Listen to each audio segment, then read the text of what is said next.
Welcome back into another episode of NA Now. Brandon Hofstra here, joined with Clint Mylymok, head coach of the Maryland Black Bears. Coach, first off, thanks for doing this with us. Let's reflect back onto last year for a moment here, maybe the last 5. But obviously, this past spring, you guys made it to the Robertson Cup. You come a win away from playing for the league's ultimate prize. Now you've had some time to kind of truly get your mind around it. But how special was that group that you had and that opportunity? Yeah, we kind of knew that right away, to be honest. We talked about that early on, where it just had that feel of good group of kids, special coaches to work with. Mhm. Maryland's got a lot of talented players and coaches, so we really kind of dipped into that talent pool off the ice as well, with guys that train our athletes, that work with them as well, doing skill stuff. We're just adding anything to I guess be a part of the process, and so it felt special.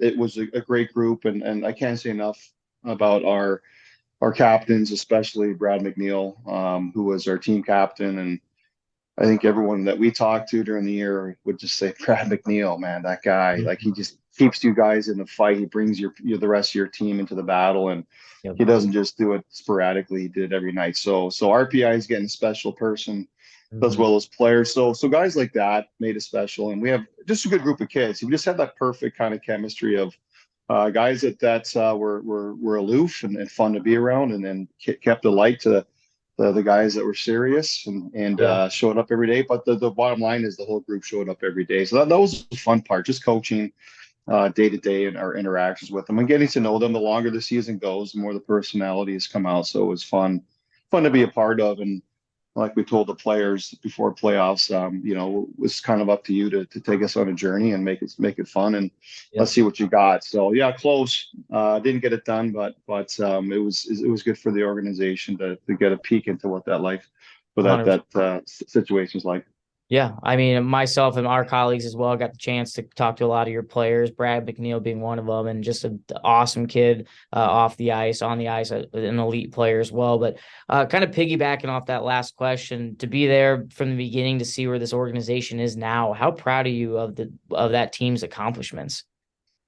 Yeah, I mean it's where we started. I mean, our first year wasn't the easiest. So it was a late start for our whole staff. I mean, I think I came in 3 weeks before the draft and had, so who's our scout and who are tenders? And they're like, we don't have a scout and we have no one signed. So it was a bit of a wake up call to, like, we got to get moving here. And Mhm. our goal was to be competitive with the right kids, and then just keep building. Like we tell our players, evolve every year as a person, as a player, and same thing with their program. We really believe in the process and Yeah. the off ice component. So yeah, of course you're proud of where we were, and you've kind of seen our growth as a franchise from year to year to year. We've improved.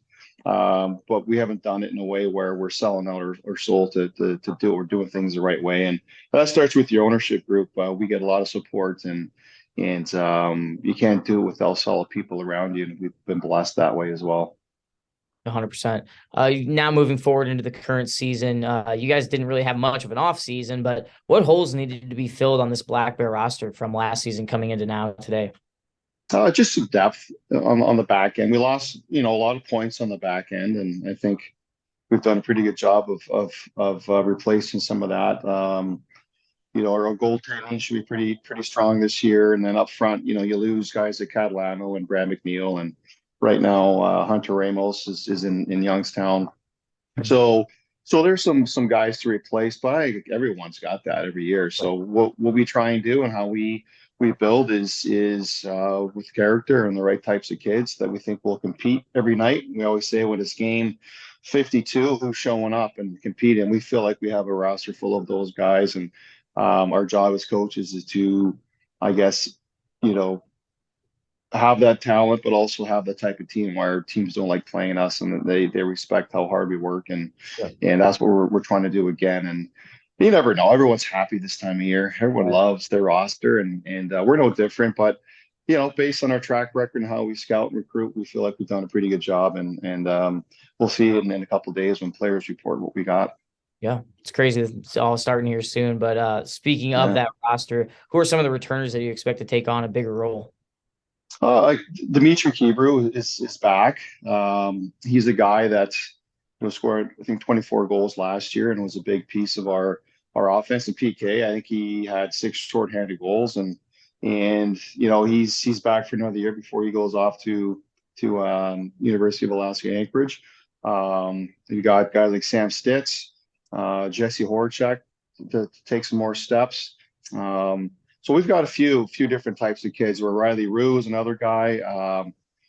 We got some new players too. Our first round pick is Jeremy Tremblay out of the Saskatchewan League, and we saw him a good idea what he's going to be like at camp. We got a couple other kids, Luke Janis out of Manitoba that we're bringing in, Ray Hamlin out of BC. So these are guys that maybe not as dynamic per se as a guy like Christian Catalano, but I think they're all guys that play a complete game and can also produce and also have experience. So yeah, we've got some other guys too that we're bringing in that we really feel are going to make this competitive. So the returners, the good news is we have like 12 of them from Okay. last year's team. So to me, they're our de facto assistant coaches, where our expectations in our program is like we're not the only ones that coach and teach. Our returners have to get guys up to speed, and we have good ones, some real good leaders that I think will help facilitate some of those things for us and get them up to speed. But also,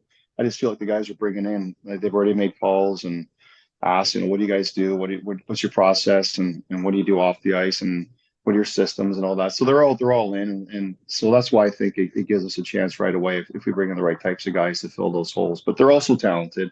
Mhm. Like a lot of kids today, they can do a lot of different things. So Right. we'll see. We'll see. This all changes when an opponent plays a bit tougher. Yeah. Talk about the reception that it's been like in Maryland. We saw a good group of your fans travel out to Minnesota for the Robertson Cup, and they throw fish out onto the ice during the games. from my understanding. But how's the community embrace this team? It's been fantastic. Coming in, you're not sure, a new franchise with no history, and sometimes um, old markets get new teams, and this is a brand new market that had no team, and we weren't sure when we first got here. Where Brandon Godkin and I helped start this. We kind of knew right away because the first game, the parking lot was just packed. There's tailgating, and there's still that too, where people tailgate before games. It's an event, really, and so it's I tell our players until you play here, you don't know how special it is, and especially on the ice. And then, it's a more of an intimate venue, but it's loud every game. Our fans are passionate. They travel well, as you mentioned. We see them on the road a lot. Yeah. And we're nowhere without them. Our billet program and our fan base is I've done this long enough to know what's good and special, and it is. So that's what we try and relate to the players, especially the new ones that are first year in junior hockey. They need to know how special this place is and how to treat it and how to act accordingly and Yeah. understand that. And it has turned into a place too where players come back. Like I have lunch with guys all the time that come into town before they go to university, or now guys are starting to turn pro. So they come back and skate. They know that this is a home to them as well for hockey, and we own the building we're in. So kids come back, train with us, skate when they need to, and just come back and enjoy their billets from the past Yeah. and spend time here. So it's really a special place, and we just got to keep maintaining that and building it. Yeah, that's amazing. Believe it or not, NHL Showcase just a few weeks away, and we all know how big of an opportunity it is for the players. But what's it like for the coaches during the showcase? I know you guys, like you said, in Nashville, like we run into a lot of familiar faces while you're out there. But is it the same thing kind of there too? It's a whirlwind. I mean, you get used to it, I guess, but the big thing is trying to relate to the players what it's going to be like, what the feeling is going to be like. So the returning guys are great because they can say, hey, like it's 4 games in 4 days, so it's a lot of rest, a lot of hydration. I tell them it's kind of a precursor to the Robbie Cup. The pace is really really fast. I think that events and then the Robbie Cup is a kind of it gives you a taste of like, hey, the pace is nuts. Like the kids are going all out. Kids are A, trying to make teams. B, they're playing in front of schools, and C, they're nervous. So for a lot of them, they need to be brought up to speed. Like, hey, here's the expectations. We try and do a good job of explaining what they're going to see in the field, and it's hard to do unless you go through it. But like I said, we've got 12 guys. right now. I think 12 guys returning that can explain it and have been through it. We try and teach it as business as usual, but we also know it's also a starting point for the players to like get some exposure for the guys that do come to Maryland because they know that they have opportunities to go to schools afterwards. They know this is one of the first steps, and also for the guys that do have commitments, it gives them an opportunity to play in front of NHL teams, and that starts the process. It's funny how you see the evolution of guys that have commitments, and then NHL teams talk to them or talk to us, and then 4 years down the road, you see some of these guys starting to go to development camps. We actually explain all that. This is where it starts for some of you, and for some guys, it's about making the team as well. And so the pace is great, and the event's great. It's a whirlwind. It's 4 days of go go go, meals, stretching, eating, playing, scouts, and all of a sudden you're back in Maryland trying to breathe. Yeah, right. Yeah, yeah.